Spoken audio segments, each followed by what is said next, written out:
Hello VC, how you doing? This is going to be my fourth video now. Had an idea a while ago, influenced a little bit by Scott Waters, about doing a little video about some of the new wave of British heavy metal that I do have in my collection. Now, when I was in high school, it was that right period of time between 1980 and 84 where a lot of that stuff started coming out. And I had this one friend in school, Bob Gavins, that he and I used to go to this one record store up by the lake in Rochester called Lakeshore Record Exchange. And we'd start buying some of this stuff, and he would play whatever we wanted to hear what they sounded like, and if we liked it, we would buy it. So luckily I kept about 90% of the stuff that I bought back then. Obviously it was a long time ago, but I did keep a lot of it, and I want to show it to you. So I'm going to start with the singles right now. The singles are in no order whatsoever. I'm going to start with this one, a little band called Mama's Boys. I think they were an Irish group with three brothers, kind of like Hanson but cooler. Now this main tune, Too Little View to Love, is kind of a lame pop ballad thingy, but the flip side's a cool song. It's called Freedom Fighters. This is the back of it. And this one came out, I think, in 83. So there's that one. I do have some other Mama's Boys. I have some 12 inches, and I have one album too as well. This one is a band called Street Fighter. I literally know nothing about. And this one doesn't have a picture sleeve. It's kind of got like the Grand Funk type on there for the writing. A little heavy metal fist with one of those ball things in it. And this is actually a 4-song EP. Doesn't even have a label on it. And as far as sound-wise, it looks like it's recorded in Liverpool. Sound-wise, it's kind of like Motorhead. But they do have two guitars. There's a little bit of that harmony kind of Thin Lizzy thing going on too.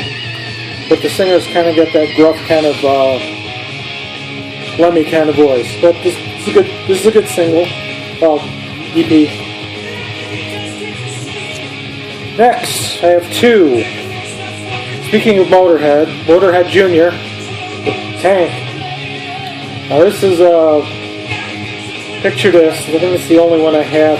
Picture this single in my metal stuff.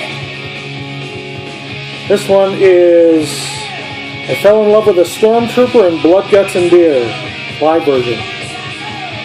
Like I said, it's Motorhead Jr., so if you like Motorhead, you like Tank. That's basically what that is. I believe they played together too. So I have that one. Then I have this regular one. Same time period. This is Don't Walk Away and The Snake. And they're both on Camouflage Records. This is from 82, from right around the time of their first album. I don't have their first album. I do have one other one I'll show you later though. Now this one is kind of interesting. This is on the Neat label, which those of you who know about that stuff, there's a lot of bands that came out in the Neat label in the early 80s. This band's actually called Valhalla. Now this has got an interesting pencil drawing, which you can't see real well. And here's the band on the back. Now if you look at them, they don't look very metal. They're really not. This is kind of more like sort of hard rock, but with a keyboard player. Now I like stuff that's lighter anyway, so I actually do like this. I think it's kind of interesting that this heavy metal label had this band that was more like a mainstream hard rock band. So anyway, I really do like this one. It's got songs are really good. They're catchy. It's good, solid hard rock sound, commercial hard rock sound. Now this one, White Spirit. They did make one album, which I don't have. I'd love to find it. What you would know most about this would be the guitar player ended up in Iron Maiden when they turned. I believe when Adrian left, he joined, and then Adrian came back, and now they have three. Anyway, this is basically Deep Purple. Musically, this is Deep Purple. So if you like Deep Purple, you'll like this. The singer doesn't sound anything like Coverdale or Gillan. He's got more of a gruff sounding voice. And I believe his last name is Ruff anyway, so it's kind of fitting. But definitely really like these two tunes. Next one. Made in Japan. No, it's not Deep Purple. It's Loudness or Roudness. Actually, this is only a Roudness record that I have, though I would get more if I came across them. This single's called Burning Love, and the flip is called Bad News. Both on a label called B&M. Both really good tunes. If you can get past the wonderful Japanese heavy metal screeching vocally, good stuff. I guess they eventually got an English singer down the road. Next, one I'm kind of proud of that I still have. Angel Witch. Suffer. Oh, Loser. Suffer. Mr. Phoebe's, whatever it is, that's an instrumental. So this is from the original band that did the first album, released, I believe, afterwards. Very cool. There's your labels. It's actually two songs on one side and one on the other. So this is it on the album, so I'm glad I kept this. Next, Gillan. Ian Gillan from Deep Purple fame. Kind of in the early 80s, he changed bands. He was doing more like of a jazz rock kind of thing. Went to more of a straight heavy rock kind of thing with Gillan. And this is actually a cover of Livin' for the City by Stevie Wonder. It's actually a pretty decent version. And there's the flip side. Next one, a band called Legend. Now this is another small time band. Don't believe they released anything else. Hideaway. And for some reason the drummer is the only person on the cover. So I don't know if he paid for it or whatever. I don't know. Either way. So it's black and white sleeves, so it looks real generic. This was recorded on their own 8-track machine in February of 1981. So it's Hideaway and Heaven Sent. Hideaway is a really good rock tune. Heaven Sent's kind of like a dark kind of ballad thing, which is okay. So I'm glad I kept that. And lastly, for my singles, one that I have a lot of albums by, Bow Wow, another Japanese import. Now this is a song called Forever, which I believe was one of their later singles. Came out like 83, I think. This is actually a heavy rock ballad, kind of in the hair metal vein, but with a little more class. It's actually melodically a cooler song. And then there's a song called Midnight Yanite. I don't know what a Yanite is. That's more of a heavy rock tune, even though it's got some keyboards in it. It's a good song. Here's my singles. On to the big stuff. Alcatraz. This is the one that I actually bought back then after seeing the video for Island in the Sun on early MTV. Obviously this is where Yngwie came from, as well as the singer from Rainbow for one album, Graham Bonner. So this is a very good Live in Japan album. Yngwie does lots of noodling, but they had really good songs. So luckily, unfortunately, they didn't last very long. But I do have this. I also have their album before this, but I'm showing only stuff that I bought back then, and I actually bought it recently. So I actually have two albums by them, and I have one on the way to the fourth album I have coming in the mail. Now, to be a little redundant, this is Alcatraz. This is not the same band.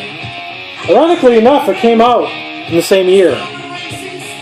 This one is spelled with a K instead of a C, so apparently that's enough to make it different. Radio 5, there's the back. It's another English band. Style-wise, early Def Leppard-y, maybe. Like first album sounding Def Leppard. Good album, though. Now, one of my pride and joys, obviously. I have the original copy of Angel Witch. There's both sides. It is real. Anyway, glad I have this. Now on to Bow Wow. This is actually not the first one I bought. This is the oldest one I have. This is actually from '77. Bow Wow actually kind of started in the mid-70s and kind of got heavier as time went on. So this is actually more of a melodic hard rock, a little quirky, but really cool songs with harmony solos and stuff like that. So that's the first one I have. It's called Signal Fire. Here's the back. There's a little tiny 18-year-old Japanese kids that look like girls. There's the next one I have. It's just called Bow Wow. Cool covers though. And there's the little teenage girls with instruments rocking out. Next one is also just called the Bow Wow. It's confusing. This is actually a compilation of their 70s stuff. This is the first one I ever bought. So I didn't realize it was a comp until later. But cool cover. Another picture again. This was the last one that I remember buying back then by them. I got a few more that I bought later on, but this one's called Hard Dog. This is probably the heaviest out of all of them as far as, closest to being that new wave of metal. This one came in like 82, I believe. So this is a good album. Next, technically isn't really new wave of British metal, it's actually old wave of British metal. The reason I put this in here is because they kind of had a resurgence in the early 80s, right around the time this whole thing started, and got kind of dragged into that whole thing. Budgie. Technically their last album before they split up the first time. I actually bought this back then. I actually knew who they were at the point, because I actually had 3 or 4 albums by them at that point. Delivers from Evil. Kind of cool cover. There's the last version of the band for you. Next band is actually Canadian. I put them in this because sound-wise they fit in with that same genre, even though they weren't actually from Europe. But I remember really liking them and seeing a video for the song Devil's Deck on early MTV. Sound-wise in the same vein, Coney Hatch. Also a very cool album cover. There's your back, and I also have, I bought this used, so I didn't get the autographs, but I have an autograph by the bass player and the drummer. Kind of see it on there. Second album, front and back. And then the last album before they got dumped by Mercury, Friction. I actually remember a couple of these tunes getting played on the radio. Once I bought this, listening to it, I remember like 2 of the songs being played on rock radio back home. And there's your back. Next one I actually saw live, opened for Rush in '84. Offshoot of Motorhead, Fastway. Fast Eddie Clark, of course. Jerry Shirley, who was the drummer for Humble Pie in the 70s. And Dave King, who's now in an Irish punk band. Anyway, so when I saw them, it was on their second album, I believe.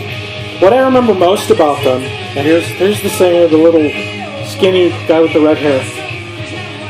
I remember him dancing, catching a couple balloons from the audience, and dancing around the stage with them pretending to be boobs. That is my big memory of Fastway. They were good, but that was the thing that stood out. Anyway, first album. Next one, another one from Lakeshore, and I'm glad I kept. Gaston, Underworld. Another early, I think this was 81. I think this was their first album. They had a few more after this. Another cool band, only made a couple albums, didn't make much of a dent. Power Trio, good dark, heavy rock, metal, good stuff. Now this one was interesting, because this band was Holocaust. They started out as a metal band. They made a few records, and then decided to turn themselves into Hologram for one record. For some reason I kept the Hologram one and got rid of the Holocaust one. I wish I would have kept the other one, but I'll have to find it someday. So this isn't really metal. It's kind of like hard-ish rock, but influenced by the early 80s, but still guitar, bass, and drums bass. So there's like echo and reverb and delay and stuff on the guitar that you would hear in some of the 80s stuff. It's still pretty good, but I wanted to put it in here because I bought it at the same time, figuring that it was metal. Next, Canadian band again, The Hunt, Thrill of the Kill, 82. This one's an American copy on Passport. I believe they have one more album besides this that I think came out beforehand. One cool thing about this, I'm from Rochester, New York, and on here it says, "The Great Divide is dedicated to our patient fans in Rochester and upstate New York, Austin, San Antonio, Corpus Christi, and the great state of Texas particularly." I'm from Rochester. They're from Canada. It's a little ironic that they mentioned us, and I guess they were big in Texas. Anyway, it's also produced by Steve Vaughn. Don't think it was Stevie Ray. Anyway, now, obvious choice, and I'm only showing these quick because this is my favorite metal band anyway, and I have to show them. Maiden. Now, this is how I discovered Maiden. I was in my local mall, which was about 2 miles away from my house growing up. Walking by the record store that was in the mall to go into the department store that was on the corner. All of a sudden I heard, I don't remember what song, it was one of the early songs in one of the two sides. I think it was Transylvania, the instrumental. I heard that, and I stopped in my tracks and said, what the heck is this? Walked in the store, asked them who it was, told me it was Iron Maiden. Next time we went to Toronto, which wasn't much past I found out about that, bought this. Same copy, Canadian one. You can see some wear on it. This is my first Iron Maiden record, first copy. Actually ended up doing a few songs on this in my first band when I was 14. Okay, the other ones I'll go through quickly. I'm only showing these because I bought them when they came out. Killers. Not really an album, but made in Japan. Number of the Beast. And last, Peace of Mind. For some reason I didn't buy Power Slave when it came out. I eventually got it later on CD, but they're selling vinyl right now from them. Here's an oddball. It's a power trio from England. One of the guys plays keyboards. Guess what they're called? Limelight. Gotta wonder if they were a Rush cover band, huh? Either way, pretty good stuff. Kind of fairly heavy, a little bit on the proggy side, but still a really good album. Next, we're going to go to France. One I discovered at that store. Actually have both of their albums. Ocean. This band is basically a beefed up AC/DC in the sense that the guitar is more in your face. AC/DC was always about just plugging in and just playing loud. He's got more stuff on his guitar, so it's a little ballsier. But sound-wise, it's still in the same vein. And the voice kind of has that scratchy, kind of like a scratcher Bon Scott thing working. And it's all in French, which is kind of interesting. But songs are cool, we don't care. This album is actually half live and half studio. And one of the songs on the live side from the first album is in studio on the second album. This one's just called Ocean. Really glad I kept these. Never have yet to see these again anywhere. I don't know if I would have been able to find the rewrite. Next, Picture. Picture is from Holland. Really good, heavy metal. Good solid vocals. You can hear the accent, but he sings all in English. Would love to find more records by them, but just haven't come across them. Picture. Next, this one's for Scott. Raven. This is the first one I bought. He showed his. He had autographs. I had autographs. They look like they're in the exact same place. I think he was right when he said that they signed a lot of these. They signed this one. Second one, Wiped Out. This one's not signed, but an original on Neat. And thirdly, one of his picks for the best heavy metal live album. Live at the Inferno. And Neat. Next one. This is the cusp of new wave of British heavy metal. I'm playing in the background, even though this is the live album. Saxon, 1979. So right on that cusp, right when we're starting. First album. Don't see this one very often. Wasn't even released in America. Proud to have kept this one. And the other one that I bought in that same time period, I have bought more later, Denim and Leather.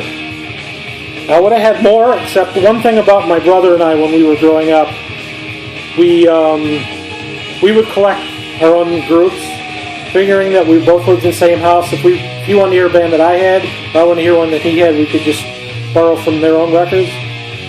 Saxon ended up being one of the bands that he collected. So I probably would have had more back then, but I didn't. Alright, this video is getting long here, so what I'm going to do... Wait, how many are there? Oh, I got 3 left. Alright, we'll blow through this real quick. Alright, now this one, to me, kind of fits in more for their second and third album. But they're from Buffalo, which is close to my hometown. Talus. The reason you know Talus? Willie Sheehan, the Eddie Van Halen of the bass, was in Talus. I bought this at home in '79 when I was a kid because the cover was cool, not knowing who they were. Ended up being a really, really, really good hard rock album, kind of in the vein of the early Van Halen stuff. Only bad thing is there's a version of Stop in the Name of Love, but we can skip that. Now, the reason I put them in here is because the next album they put out wasn't until '82. By this time, they were more like a legitimate heavy metal, in the vein of Judas Priest kind of band. Now, that's kind of an interesting cover, don't you think? This is called Sink Your Teeth Into That. The back even looks kind of more metal. So that's the second one. Now, the third one they put out was actually a live album. They had songs that weren't on the studio albums as well. By the time Sheehan had gotten to this point, his entire band was different except for him.